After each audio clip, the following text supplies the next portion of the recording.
So you've invested a little bit in a Sony mirrorless camera to use for your webcasts or streams, and you're wondering how some streamers or videographers have like this creamy background where it's defocused, kind of looks nice and gives you this depth of field and lets you stand out away from your background. There are a couple of components to this. One is the lens that you choose, and in this video I'm going to show you 3 different lenses. All of them cost around 800 bucks. It's going to come down and I'll show you why you would choose each one. The other component to it is a setting on the Sony cameras that says background defocus. Right now I have it turned on. I'm about to turn it off. If I turn off background defocus, you'll notice that now Sony adjusts the picture so that it gets everything in clear exposure, including the background. You probably don't want that. Now that's fine for shooting photos. If you want to shoot photos and you want everything crystal clear, like if you're traveling, but when you're doing portraits or if you're doing video work like your streams, you probably want it defocused. So you'll want to figure out how to turn on your background defocus. Okay, so the other part is the lens. Right now we're looking through a 16 to 35 millimeter zoom lens. So this is one of my favorite lenses for Sony for in-office type work. The reason why I love it so much is that I have it set in at like the framing size that I want. I'm going to zoom it out so that, for example, if I want to show more of my office, if I need to move around, if I have 2 people in an interview, but I can also zoom way in. If I want to come, I'm going to come into the lens's natural highest zoomed in setting. It also has optical zoom as well. But so now you see you can frame things really differently if there's something in the office that you might want to say, de-emphasize. All right, so this lens, this 16 to 35 millimeter zoom lens, goes for about 800 bucks. This has f4, which is 4 f-stops of light sensitivity. I'm going to butcher those words up for sure. There's another lens that I like a lot. It's even better in terms of light sensitivity and blurring out the background, but it comes with a drawback. The next one that I'm going to put on the camera is a fixed 20 millimeter zoom lens. So this one doesn't have the ability to zoom in or out, but the focus is even more sharp. I'm going to put it on at a 20 millimeter zoom. It's about the same zoom as what I have this lens set to now. But of course, the advantage of the zoom lens is that you can adjust it based on where your tripod is in your own office. Let's switch over to the 20. So now we're looking through a fixed length zoom lens, 20 millimeter f1.8. Now the advantage of the f1.8 is that it's even better at blurring out backgrounds, especially the closer that you get to the camera. It really brings the emphasis in on you and blurs out the background.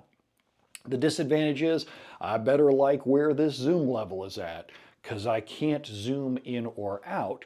Now, it would be really cool if you could test this stuff out in your own office before you go buy a zoom lens to figure out what the right depth is. But since most people can't, that's why for most people, I recommend the 16 to 35 millimeter f4 zoom lens. It's a nice jack of all trades. It'll work no matter how far you are away from your camera. Now, we'll finish up by 1/3 lens. This one is a monster. This one zooms way in and out. It's kind of pornographic there. This one is an 18 to 20, I think, or 18 to 200, I mean. I gotta look and see. 18 to 200 millimeter zoom lens. So let's see how that one looks. Now we're looking through the 18 to 200 millimeter zoom lens, and some of you who are camera geeks might be saying, wait a minute, Brent, that's more zoomed in than the last one, even though it supposedly goes all the way out to 18 millimeters. Yeah, because this one is designed for Sony's APS-C cameras, not the full frame cameras. I am using for this a Sony full frame camera, a ZVE1. So for the full frames, they can use APS-C lenses. It's just that they end up with a different focal length. This still isn't bad though. Now, you'll notice that this doesn't blur the background quite as well natively. If I turn off Sony's background defocus feature, the stuff in the background is sharp as a tack. That's because this thing is not as light sensitive. This thing is a variable light sensitivity from f3.5 to f6 point something. So I can kind of overcome that though if I use the background defocus button, which you probably should. I adore this lens because it works so well for travel. What I mean by travel is it's got one heck of a zoom on it. If you want to zoom in, enhance, enhance. You can go all kinds of depth in there. Now you'll notice it does look pretty dark in here, but that's because this lens isn't very sensitive to light, and generally that's true.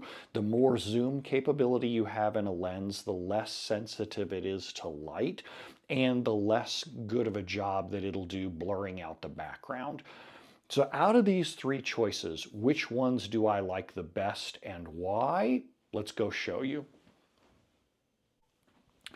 So which lens do I recommend? So if you're just getting started, you probably have an A6000 series camera or a Sony ZV-E10. In that case, you have the smaller APS-C sensor. For that, get the 18 to 200 millimeter zoom lens. It sounds like massive overkill when you're in an office, but the nice thing is you'll be able to use your camera when you travel to zoom in on all kinds of things. Getting ready to go on a cruise myself, I plan on zooming in on eagles and bears with this thing. Really useful jack of all trades lens. It's not as good at blurring out the background as the nicer lenses, but you know what? Doesn't matter because that's what your background defocus button is for in the camera. Learn how to use that. There's a nice icon on the display that tells you whether or not it's on. If you're lucky enough to use a Sony full frame camera, like in my case, I'm shooting this through the ZV-E1, then use the 16 to 35 millimeter lens. It gives you just enough flexibility in an office that you can zoom in to the level that you require, and it's really good at blurring out the background. For the ultimate, I have on my camera the 20 millimeter fixed lens. I don't recommend that in most situations because you have no control over the zoom. That's something that I have to crop in post-production if I want to zoom in. But it's amazing at blurring out the background. You don't really need it though. Because of Sony's excellent background defocus button, just push that and you're going to be happy with either of these lenses. Hope that helps and good luck on your streams.